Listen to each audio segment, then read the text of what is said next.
안녕하세요. 그레이스 제이입니다. 오늘은 제가 읽은 책 중에 이재철 목사님께서 쓰신 인간의 일생이라는 책에 나와 있는 부분 중에 제가 보면서 굉장히 감명 깊었던 부분을 함께 나누어 보려고 합니다. 이 부분은 이 책의 가장 앞부분 1단원의 역사의 지평 부분에 있는 것인데요.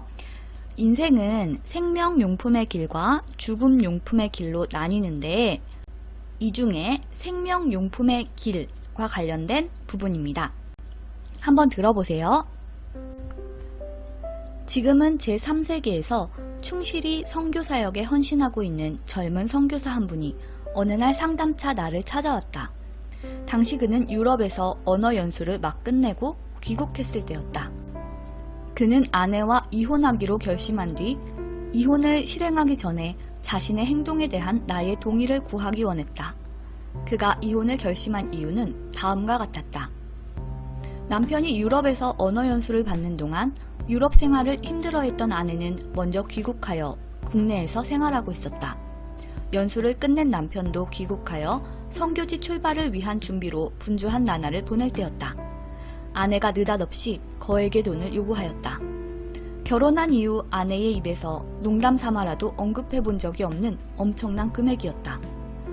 남편은 그 까닭을 묻지 않을 수 없었고 머뭇거리던 아내가 입을 열었다. 남편이 유럽에 있는 동안 홀로 국내에 머물고 있던 아내는 틈이 나면 소위 웹서핑으로 무료함을 달랬고 마침내 인터넷 채팅까지 하게 되었다. 미지의 남자와 채팅을 거듭하던 중 한 번 만나 저녁 식사나 하자는 남자의 제의에 아내는 단순 호기심으로 응하였다. 그러나 그날 밤 아내는 그 남자에게 성폭행을 당하고 말았다. 그러나 그건 끝이 아니라 단지 시작일 뿐이었다. 그 이후부터 남자는 아내에게 돈을 요구하기 시작했다. 물론 돈을 주지 않으면 남편에게 폭로한다는 협박과 함께였다. 남자가 요구하는 금액의 돈을 가지고 있을 리 없는 아내는 깊은 번민 끝에 남편에게 모든 진상을 털어놓은 것이었다. 남편은 아내를 용서하기로 했다. 여자를 성폭행하고 금품을 갈취하려는 폭력배가 나쁜 사람일 뿐 피해자인 아내에겐 잘못이 없다는 판단이었다. 그러나 그 파렴치한 폭력배에 의해 또다시 희생되는 여자가 없게끔 그를 고발, 그 폭력배는 경찰에 체포되었다. 아내는 고발자의 입장으로 경찰서에서 조서를 작성했고 남편은 옆에서 아내를 도왔다. 그 과정에서 남편은 새로운 사실을 알게 되었다. 아내가 성폭행을 당한 뒤 그 남자와 다시 동침한 적이 있다는 사실이었다. 그것은 남편에게 너무나도 충격적이었다. 성폭행은 어쩔 수 없는 상황 속에서 불가항력적으로 당한 일이기에 이해한다 하더라도 그 이후의 동침은 아내의 자발성을 전제로 할 때에만 가능한 일이라 여긴 남편은 더 이상 아내를 용서할 수 없었다. 아내를 부정한 여인으로 간주한 남편은 아내에게 이혼을 선포했고 자신의 잘못을 누구보다 잘 알고 있는 아내는 동의할 수밖에 없었다. 그리고 남편이 나를 찾아온 것이었다. 자신이 비록 목회자요 곧 선교지로 파송될 선교사이긴 하지만 부정한 아내와 이혼할 수밖에 없는 자신의 정당성을 누군가로부터 인정받고 위로받기 원하는 마음이 역력했다. 나는 그에게 평소 아내를 인생 동역자로 여겨 무슨 일이든 아내와 상의하는지 아니면 항상 자기 혼자 결정한 뒤 단지 그 결과만을 아내에게 통보하는 것은 아닌지를 물었다. 그는 후자라고 답했다. 이번에 제3세계에 선교사로 나가기로 한 것과 관련 그 결정을 내리기까지 아내와 어떤 과정을 거쳤는지 다시 물었다. 역시 자신이 일방적으로 결정한 뒤 아내에게 그 사실을 알렸을 뿐이라고 했다. 나는 그에게 다음과 같이 말했다. 당신의 아내는 당신을 위해 자기 친정과 자기 호적을 버렸습니다. 그리고 자기 이름을 당신의 호적에 올렸지요. 오직 당신의 아내가 되기 위해서였습니다. 그런데 당신은 아내를 인생 동역자로 대접해주지 않았습니다. 마치 수하 사람을 대하듯 모든 결정은 당신 혼자 내린 뒤 일방적으로 명령만 해왔지요. 태어난 나라를 떠나 외국, 그것도 제3세계로 선교사역을 떠난다는 것은 결코 간단한 문제가 아닙니다. 그러나 당신은 그 중대한 문제와 관련해서도 아내와 단 한 번의 사전 논의도 하지 않았습니다. 그렇다면 당신에게 아내란 존재는 대체 무엇입니까? 남편으로부터 아내 대접을 받지 못하는 아내에겐 누군가의 위로가 필요하지 않겠습니까? 미국에서 인터넷 채팅에 빠지는 주부의 대부분이 남편에게서 사랑받지 못하는 아내들임은 이미 잘 알려져 있지 않습니까? 당신의 사랑을 받지 못한 아내가 인터넷 채팅을 통해 어느 남자로부터 위로를 받았다면 오히려 당연한 일이 아니겠습니까? 한 번 만나 저녁 식사나 하자는 남자의 제의를 당신의 아내가 단호히 거절하기에는 그동안 당신이 아내를 너무나도 오랫동안 외로움 속에 방치해두지 않았습니까? 그러나 전혀 뜻하지 않게 아내는 그 남자에게 성폭행을 당했습니다. 그날 밤 아내가 영육간에 얼마나 고통스러워했을는지 상상해 본 적이 있습니까? 그 이후 그 남자가 아내를 협박했습니다. 만약 나오지 않으면 남편에게 사실을 알린다고요. 물론 회유도 했지요. 한 번만 더 응해주면 다시는 연락지 않겠다는 것이었지요. 그 말을 믿는 것 외에 다른 방도가 없었던 아내가 그 남자를 따라 여관을 행할 때 그녀의 심정은 도살장으로 끌려가는 소와 같지 않았겠습니까? 그러나 그 몹쓸 남자는 약속을 지키지 않았습니다. 처음부터 지킬 의도가 없었지요. 그는 그때부터 더욱 집요하게 돈을 요구하며 협박하였습니다.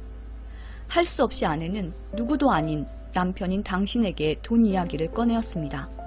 처음부터 아내에겐 당신을 속일 의도가 조금도 없었던 것이지요.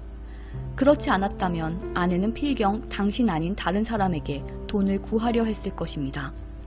그리고 당신의 물음에 아내는 자신의 부끄러운 실수를 털어놓았습니다. 이제 냉정하게 생각해 봅시다. 당신의 아내가 왜 이렇게 되었습니까? 누가 그녀를 이렇게 만들었습니까? 바로 당신입니다. 아내를 아내로 사랑하지 않은 당신이 범인입니다. 당신은 남의 집 귀한 딸을 데려다가 이렇듯 망가뜨렸습니다. 당신의 아내가 되겠다며 친정과 자기 호적을 포기하고 당신의 호적에 자신의 이름을 올린 아내를 당신이 버렸습니다. 가장 사랑해야 할 아내를 이렇게 만든 당신이 선교사역을 감당하겠다고요? 자기 아내도 사랑하지 못하는 사람이 누구를 제대로 사랑할 수 있단 말입니까? 자기 아내를 망가뜨린 사람이 사람을 위해 목회를 하겠다고요? 하나님께서는 당신에게 첫 번째 목회 대상으로 아내를 맡기셨는데 당신에게 목회란 대체 무엇입니까? 그러고도 당신은 지금 아내를 용서할 수 없다며 아내와 이혼을 결심했습니다. 누가 누구를 용서한다고요?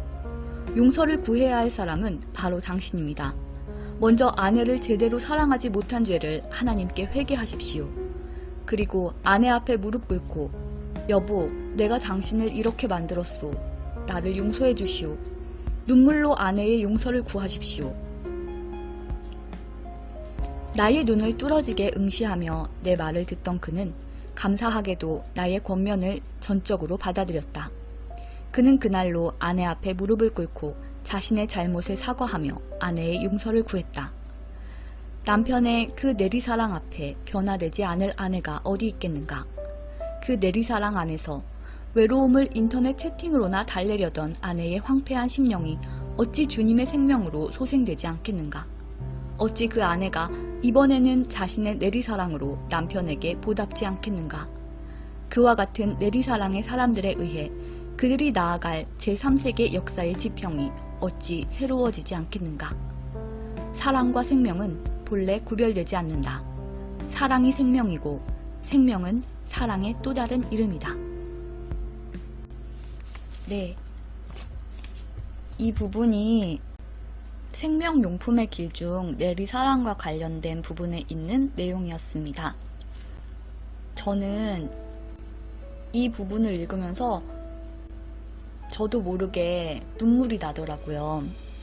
사실 저도 이 앞부분 선교사님이 하신 그 말씀만 보았을 때는 그냥 아무 생각 없이 이거는 아내분이 잘못했다, 어쩔 수 없는 경우다 라고 생각을 했었거든요.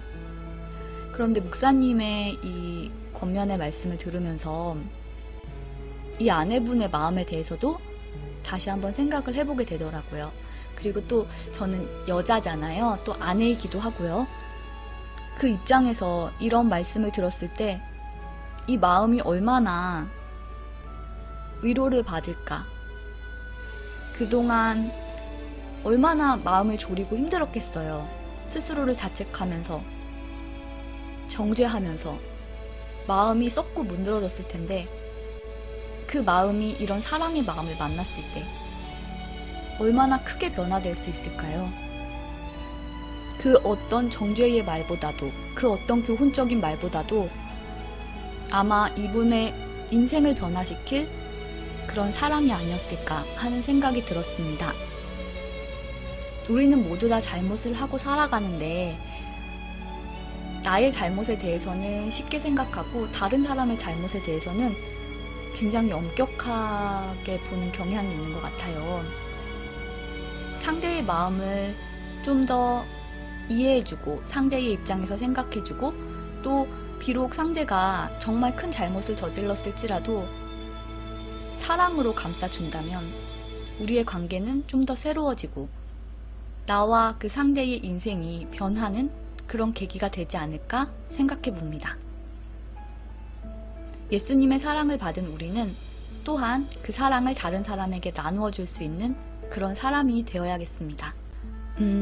그리고 이 선교사님도 굉장히 훌륭하신 분 같아요. 우리는 누군가가 우리의 행동에 대해서 지적을 할 때 그거에 대해 겸허하게 받아들이기 쉽지 않거든요. 내가 먼저 조언을 구했다 하더라도 나의 행동이 비판을 받을 때 그것을 수용하기 어려운 게 대부분의 사람들이잖아요. 당신이 뭘 아냐? 내 입장이 돼봤냐? 남의 일이라고 너무 쉽게 말하는 거 아니냐? 그렇게 이야기하면서 그 충고를 받아들이지 않기가 더 쉽죠. 사실 이분도 굉장히 큰 상처를 받았을 테니까요. 하지만 그럼에도 불구하고 목사님께서 이런 말씀을 해주셨을 때 그것에 대해서 인정을 하고 또 본인 역시 무척이나 힘들 텐데도 아내에게 가서 사과할 수 있다는 것. 이것은 웬만한 믿음의 사람이 아니고서는 쉽지 않은 일이라고 생각합니다. 저 역시도 그렇게 하기 힘들 것 같아요. 그런데 이런 결단을 하신 이 선교사님과 또 이렇게 큰 사랑으로 용서를 받으신 아내분이 함께 제3세계로 나가서 선교를 하신다면 얼마나 큰 사랑으로 많은 사람들을 사랑하며 주님의 마음을 기쁘시게 해드릴 수 있을지, 또 이 두 분을 통해서 그 제3세계의 역사의 지평이 얼마나 달라질지는 우리 모두가 충분히 예측하고도 남을만 합니다. 제가 이 책을 알게 된 게 이재철 목사님의 설교를 통해서였어요.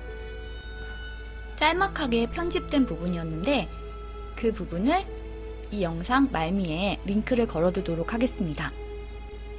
별로 길지 않으니까요. 꼭 한번 들어보셨으면 좋겠습니다. 우리는 얼마 전에 구약을 모두 마쳤습니다. 이제 새로운 마음으로 신약 성경을 들어가려고 하는데요. 구약과 신약 사이에 소소한 이벤트로 이 부분을 업로드하게 되었습니다. 그럼 늘 말씀 안에 거하시면서 그 말씀을 실천하는 그런 하루가 되셨으면 좋겠습니다. 오늘도 주님의 그 크신 사랑을 받은 우리들, 그 사랑을 잊지 않고 사랑을 흘려보내는 복된 하루 되시길 바랍니다.